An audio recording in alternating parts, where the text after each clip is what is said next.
Welcome to the Alameda County Closed Pod Training module. If you are viewing this video, it is because your organization is considering or has initiated plans to operate their own point of dispensing site or pod site in case of a public health emergency. This type of pod is only for the members of your organization and their families. It is not open to the public and is called a closed pod. In the event of an emergency, such as a bioterrorism anthrax attack, the Alameda County Public Health Department would immediately begin delivering life-saving medications to 100% of our population within a 48-hour period. This is called mass prophylaxis. There are two types of mass prophylaxis dispensing sites, open and closed. Open pods are the public health dispensing sites that are open to the public. Closed pods are the dispensing sites for critical infrastructure such as hospitals, special districts, and large businesses. As you can imagine, mass prophylaxis to the 1.6 million Alameda County residents takes considerable effort and resources. Most of the population will be given medicine in public pods. However, some select agencies and private organizations with pre-trained staff may more efficiently provide medications to their staff family members, and/or clients and patients. Staff at a closed pod site can provide organizations and their employees quicker access to life-saving medications during a public health emergency. This not only helps relieve some of the pressure on open pods by supplying part of the population independently, but also allows those organizations to remain in operation. Agencies serving large populations with limited access, like hospitals, retirement communities, or essential businesses like the U.S. Post Office, are examples of organizations that might consider their own closed pod operations. To qualify as a closed pod, you must first partner with the Alameda County Public Health Department to develop an approved closed pod plan. Then you must train and maintain pod workers and resources to carry out that plan. This video should be used as part of the process of preparing your organization's pod staff. In addition to fire drills and other emergency drills, you should run tabletop and functional exercises for the closed pod. If you have not already done so, this is a good opportunity to introduce the Incident Command System to your staff. The Incident Command System, or ICS, is the nationally mandated system for all emergency response. This is a requirement of operating a closed pod because it allows you to easily coordinate with public health, police, fire, and even national emergency response operations. In the event of a public health disaster, you'll be notified by automated phone system, such as AC Alert or Phone Tree, if the phones are working.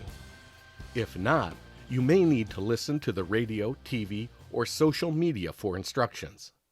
As a pod worker, you have a central role in making the pod successful by carrying out the essential activity of dispensing medications quickly. The most extreme case, and the standard for which we train, is bioterrorism anthrax attack. Anthrax is not contagious. Illness comes only from direct contact with anthrax spores, but illness occurs rapidly. In an anthrax attack, the maximum window for emergency treatment is around 48 hours after exposure, so time is critical. Once an event is identified and the Strategic National Stockpile is activated, pallets of antibiotic medications will arrive at the state within 12 hours. These will immediately be shipped to the local Alameda County warehouse. Closed pods are responsible for picking up their own medication shipments from the county warehouse. At the same time, closed pods should be activating their pod plans and getting staff ready to distribute medications as soon as they arrive. Here's how the process works. First, you will be notified by the Alameda County Public Health Department to activate your closed pod plan. Your primary on-site coordinator will confirm the activation message and also confirm the size of the dispensing population that you will serve. The Alameda County Public Health Department needs to know how many people you plan to dispense medications to. Most agencies plan to dispense medication to both the agency's staff and the staff's family members. Next, you will activate your pod, beginning with notifying your agency's closed pod workers, who will then quickly assemble at the location of your pod site according to your plan. Your closed pod workers will set up the pod. Your trained command team should immediately deploy into their ICS roles and provide a briefing and sign in the pod workers, who will begin operating your pod. This will include just-in-time training and job action sheets for all of the pod staff. At this time, your logistics team will arrange to pick up the medication from the county warehouse. By the time the medication arrives, your closed pod should be fully staffed and prepared to immediately begin dispensing. Distribution for staff and families is done using the head of household method. All family members do not need to visit the pod to receive medication. Instead, each staff member should designate one family member to meet them at the closed pod to pick up medication for the whole family. So, a woman working at the closed pod over the next few hours might elect for her husband to come to the pod to collect medication and take it home for the rest of the family. That way, there is no delay. The initial medication is a bottle containing a 10-day supply of antibiotics. These need to be started as soon as possible. The full preventative treatment for anthrax requires 60 days of continuous antibiotics, and the entire process takes weeks to complete. Pod staff should be the first to get dosed as soon as medications arrive. Immediately following delivery of all of the 10-day bottles of medicine, larger 50-day bottles of medicine should become available. Once again, logistics will have to arrange to pick up the 50-day supply from the county warehouse. Closed pods are expected to handle distribution of supplies to cover the entire 60 days. Most of a closed pod staff will be working in the operations section distributing medication. The pod process is meant to be fast and simple. 4 simple steps. Fill out a form. Have it reviewed for life-threatening allergies or complications. Receive medication. And turn in your form with name and medication listed together. In order to ensure safe use of medications, people will have to fill out patient information forms identifying allergies and other medical concerns. Be aware that in unusual emergency circumstances, the Public Health Department may dispense with forms altogether. The patient information forms provide basic safety for allergies and other medical conditions that are pre-diagnosed. However, if a patient information form reveals a life-threatening complication, that person will need to seek professional medical consultation. Contact the Alameda Public Health Department for guidance in such instances. Patient information forms will vary depending on the incident. For anthrax, one person can pick up medication for others, so the forms allow for multi-person pickup. In contrast, if injectable vaccines are required, only those with medical certification can administer the medication, and only those who show up in person can receive it. Closed pod operations staff are responsible for reviewing the patient information forms and handing out the medicine.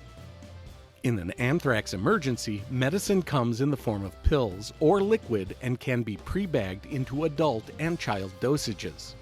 Child bags should have oral syringes included. Crushing instructions are also available for those with trouble swallowing. The form's reviewer quickly checks the screening form and directs people to receive the appropriate medication. The top of the form is the doxycycline section. Most people will be given doxycycline, which will be indicated by all no answers in step 1. Some questions also screen for pediatric dosing and swallowing difficulties. Previously, pediatric suspensions were to be reconstituted at the pod by staff. However, the guidance has changed to allow parents and guardians to reconstitute the suspensions at home using tap water. Under the latest guidance, everyone, except rare cases with life-threatening allergies, should begin emergency doxy or Cipro medication as soon as possible, because exposure to anthrax is far worse than mild allergic reactions. For those few individuals who do have life-threatening allergies to both doxy and Cipro, alternative prescriptions are available. If your pod has a licensed doctor as a medical consultant, they can write prescriptions. If you fear life-threatening allergies and do not have a licensed medical consultant, your pod staff should immediately contact the public health department or the client's primary care provider for a prescription. Anyone presenting as ill, especially from possible anthrax exposure, as well as any other life-threatening emergencies, should be considered a 911 call and will be transported to a healthcare facility. After clients receive their medications, their forms will be collected. Remember that patient forms are considered confidential and must be kept secure. The last area in your closed pod is the question and answer area. There will be a massive public information campaign to assist you, but anything you cannot answer or address by handing out printed material should be referred to personal physicians or official online sites. The one question you should already know the answer to is, how long do I need to keep taking the medication? The answer, as with all antibiotics, take all the antibiotics as directed. For each 10-day bottle of antibiotics, each person must take the antibiotics for a full 10 days. For a 50-day bottle of antibiotics, the full cycle is every day for 50 days. Another question that is common is, what side effects are serious enough that I should go to a doctor? The answer: any side effect that forces you not to take your medicine is serious enough for you to consult or visit your doctor. Once clients pass Q&A, they're essentially finished with the pod. Be aware that this may be a stressful situation for some, including pod workers who should make sure to take breaks, eat, and hydrate regularly. Also remember that emergencies are unpredictable by nature, and your role in the pod may change to adapt to the situation. As a member of the closed pod staff, you're a key helper in providing your family, co-workers, and clients with life-saving medication. We hope this information has been helpful. The knowledge you gain in training and preparing for emergencies can be adapted to many situations. Even if you're not deployed in an anthrax scenario, you should be better able to integrate your skills for the benefit of others. The Alameda County Public Health Department thanks you for watching this presentation. Advanced training for station leaders, command staff, and individual ICS sections is available in other modules.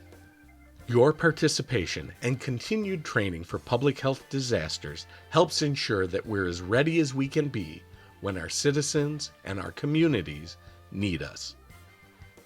This pod video series was brought to you by the Alameda County Public Health Department, Office of Public Health Emergency Preparedness, in collaboration with Applied Creative Training.